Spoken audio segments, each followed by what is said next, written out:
Good morning. চলে এসছি আবার একটা ঝকঝকে তরতাজা ভ্লগ নিয়ে। আজকে তোমাদেরকে দেখাবো যে কুলফির জন্য আমি কি রান্না করি।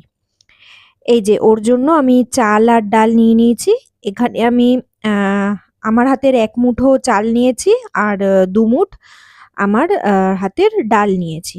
আর এখানে কিছু সবজি নিয়েছি, যেটার মধ্যে আছে লাউ, কুমড়ো, কিছুটা চিকেন আর অল্প একটু গাজর।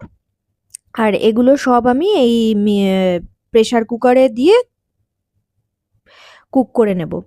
তো সবসময়ের জন্য এই একই যে সবজি ও খায় তা কিন্তু না। সবজি ওর পরিবর্তিত হতে থাকে। কারণ কি, আমাদেরও যেরকম দেখো সবসময় একই তো জিনিস ভালো লাগে না খেতে। তো ওর ক্ষেত্রেও মানে সেম জিনিস তো।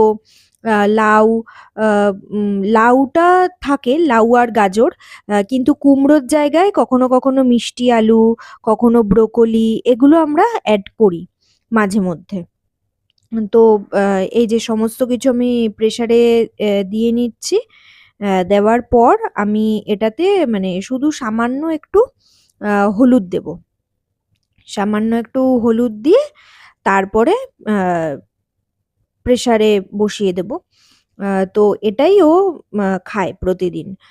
আর মাঝে মধ্যে মাংস, মাঝে মধ্যে মাংসর সঙ্গে ডিম দিই। খুব বেশি ডিম দিই না ওকে, কেন কি ওর খুব বেশি ডিম খেলে না ওর একটু অ্যালার্জি আছে। তো যে কারণে ওকে ডক্টর বলেছে খুব বেশি ডিম না দিতে, মাঝে সাঝে দিতে।